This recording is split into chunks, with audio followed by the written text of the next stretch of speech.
BMW were making four-door sedans since 1962. The most famous one were 1500 and 2000. Even in 1962, the BMW was very popular for its handling and performance. In 1973 came out the first 5 Series. The name was E12. The styling was very beautiful. The name 5 Series came from legendary 501. In 1978, first Alpina came out, and it did 0 to 60 in 6.1 seconds, and it had 300 brake horsepower, 3-liter turbocharged straight 6. Only 149 cars were made, and approximate price of today is $150,000. In 1981 came out E28.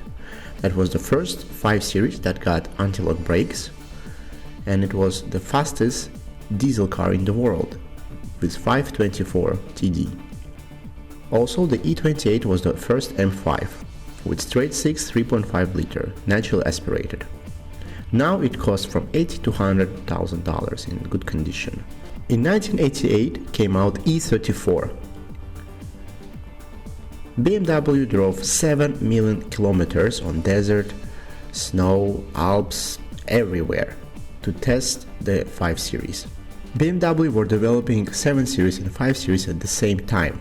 That's why I think the 5 Series was over-engineered, and it was much better than 7 Series. It was the first 5 Series that had V8 in it, and the first 5 Series and one of the first cars that had sunroof for the back passengers, and also a first 5 Series with 4-wheel drive. My favorite 5 Series is 1995 M5 with 3.8 liter that generated 340 brake horsepower. The earlier versions were generating 320.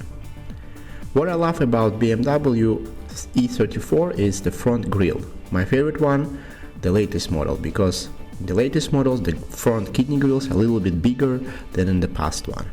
There is a big rumor in the internet that E34 was a testing car for McLaren, and E34 Estate had V12 McLaren engine in it. David Clark, director of McLaren back then, told himself that he drove a test car for BMW, but BMW didn't release any official information about that. In 1995, E39 came out. It was much lighter, more fuel efficient, but it wasn't over-engineered as E34. It was a good looker, but only with BMW M package. That was the first time when 5 Series was significantly different with M package and without. I'm very disappointed in that, because I never heard a person who said, I don't want an M package, I want normal bumpers. That's why I was thinking, why BMW just didn't sell to everybody the beautiful bumpers? Because they figure out that they can make a lot of money just from the plastics. The E39 M5 had 5-liter V8 with 400 brake horsepower and a manual gearbox. In 2003 came out E60.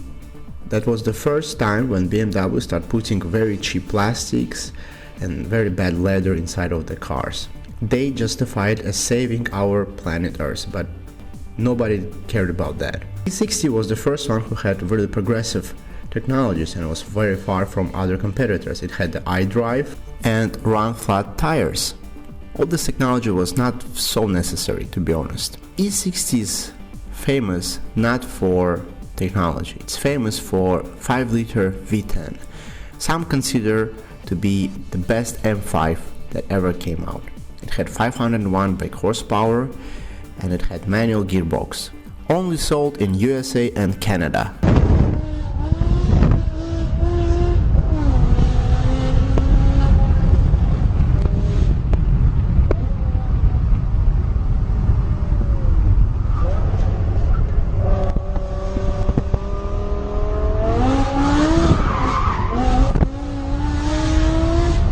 In 2010 came out F10.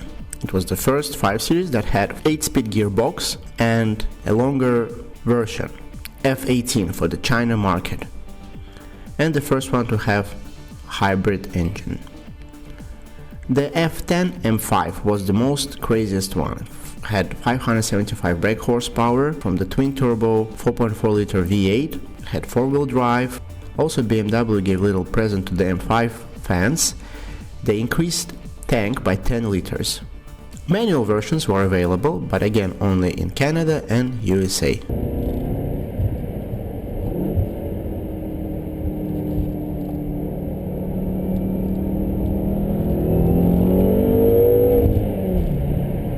The best BMW I ever seen in my life.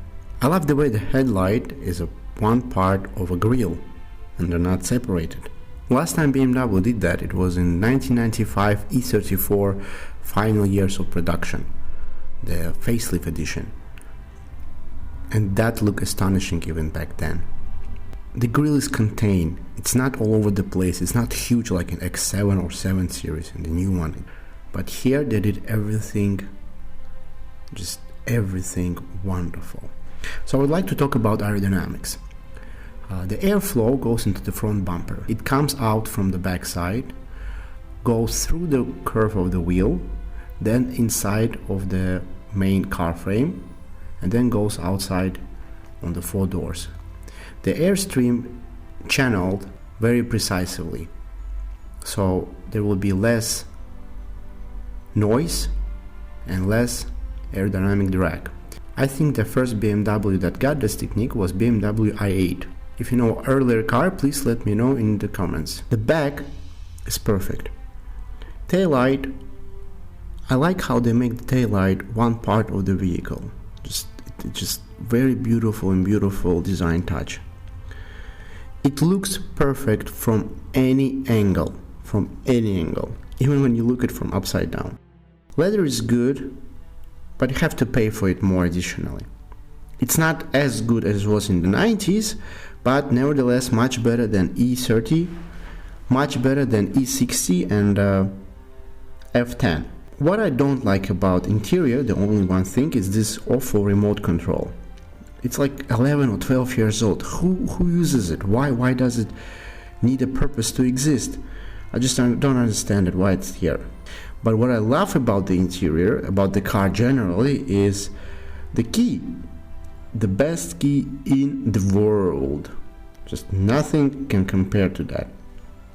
It's so interesting, so entertaining, so much functions there. And it's the best show of key in the world. Just a lot of people, they go to the restaurants or business meetings, they put their key outside from their pockets and on the table so everybody can see what kind of car they drive. Design, it's just magnificent. You can feel the cheapness of the quality. You can feel that the parts here are environmental friendly.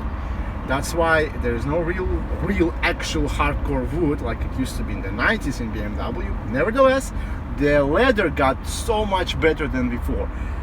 Before the leather was just horrible. When you touch it, it was in F10 and E60. I don't have any words for that leather. Here it's magnificent. I don't want to put my hand anywhere else except the leather. Quality of the buttons, really nice, really good, and you don't have this cheap feel. I know that the materials are basically the same, only it's different construction, but you don't feel that cheapness that was before, and that's a great thing.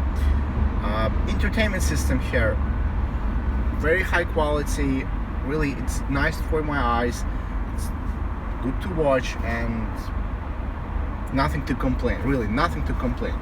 I don't see any meaning of buying a 7 Series right now. Why should you buy 7 Series when you have this wonderful, magnificent vehicle? You can buy a 5 Series, load it up, and you will have exactly the same level of luxury as in any other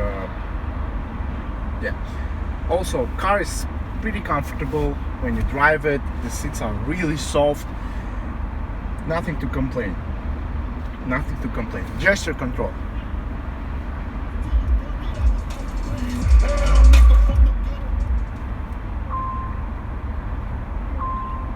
Why that? Why you couldn't do this? Why did you do this? I don't understand. 2 fingers. Just very funny. Car is very smart. You have full options here, and It's the top spec vehicle. You have everything that you have in 7 Series, except the carbon fiber monocoque, but it has some of the carbon fiber, and that's nice. It's just new level of quality in this car. Really, the leather everywhere is just magnificent. Head-up display, when you look at it, it's better quality than some of the German manufacturers make the actual screen. Well, let's go through the buttons. Really interesting front cameras.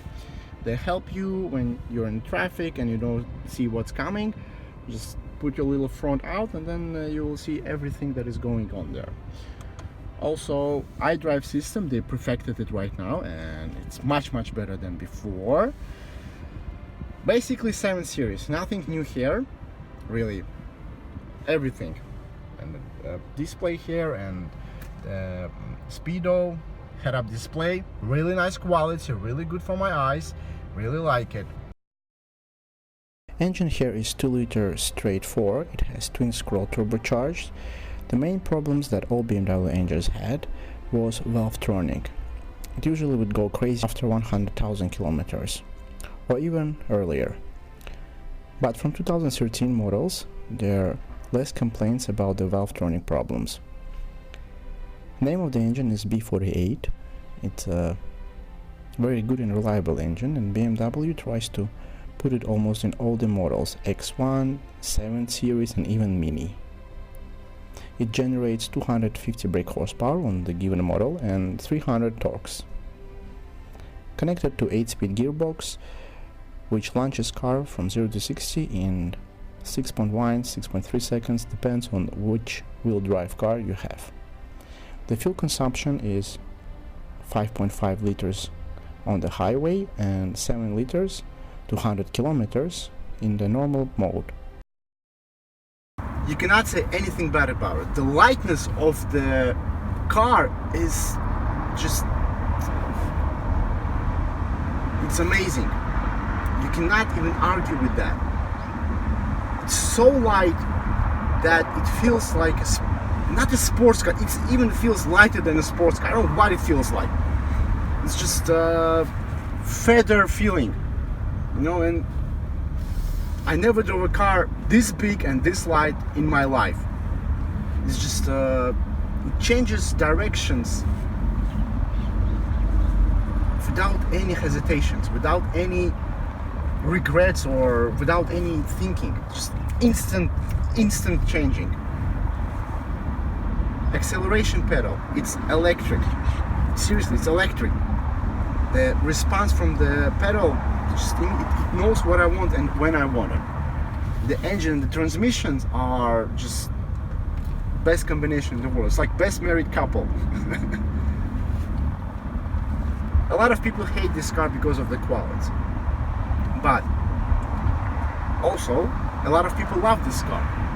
But everybody wants a BMW 5 Series right now in this chassis because it's just amazing. It's the design, the lightness, the response of the engine and the transmission.